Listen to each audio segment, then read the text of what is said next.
First off, let me take issue with the title of African American. We're Americans. I am fourth generation Welsh.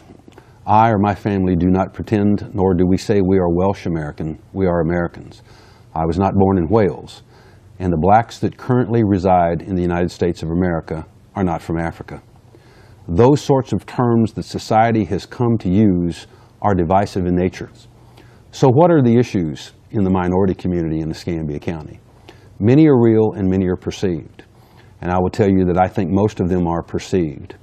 And here's why. Again, let's go back to the history of our nation and where we currently are today. Not that many years ago, the thought of electing an African American president would have been unthinkable in the United States of America. And I would remind black Americans that you are a little less than 13% of the entire population of the United States. Less than 13%. Now that's every man, woman, and child in the United States of America of black ancestry. Had every one of those people been voter eligible, only 13% could have voted for President Obama. But President Obama has won 2 elections as President of the United States.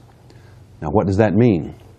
That means a whole host of white people, and Hispanic people, and Asian people, and American Indians cast a vote for President Obama. The statistics are that if we're such a racist nation, why do we currently have an African American president? Why was General Chappie James the first 4-star black general? And why was General Colin Powell promoted to Chief of Staff and later to Secretary of State? Why do we currently have an Attorney General, Eric Holder, who is also a black American? So I would tell you statistically, anyone that makes an argument that the United States of America is a racist nation is focusing on specific instances of where we may have had problems with race relations, but it certainly does not paint any organization or any individual or any nation as racist. We have unfortunately in the black community embraced a thug culture, one that aggrandizes, again, foul language, shooting cops, abusing women, and if you don't think those things have an effect on our children, you need to get a grip. The old phrase from a few years ago, "it is what it is certainly applicable here. Last night we had 4 black male teenagers attack a 77-year-old white man.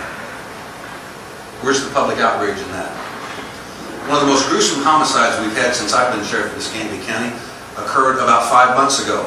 2 black males and 1 black female brutally attacked a white female, beat her to death with a ball-peen hammer and a crowbar. Some of the most gruesome photos I have viewed since my time in law enforcement. Where was the public outrage over that? The murder at Pensacola Beach was an armed black male who shot an unarmed white male and then stood over him and shot an extra time in the chest just for good measure, execution style. Where is the outrage in that?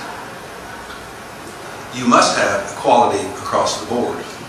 We must work the right end of the problem. The right end of the problem, I will tell you as a law enforcement officer, is not to build larger jails. It's not to hire more law enforcement officers.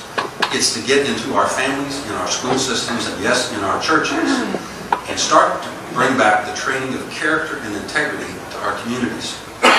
Because we have raised an asocial generation. An asocial generation. Criminologists have predicted this about 10 years ago, and they called it the rise of the super predators. The rise of the super predators. And these, again, was that sociological phenomenon called anomie, where we have people that are untethered. They're not tethered to faith, family, religion, or community. It's about me. It's about me. It's about my personal wants, needs, and desires to the exclusion of anyone and everything, and most assuredly institutions. You are seeing that today with the rise of this indiscriminate violence.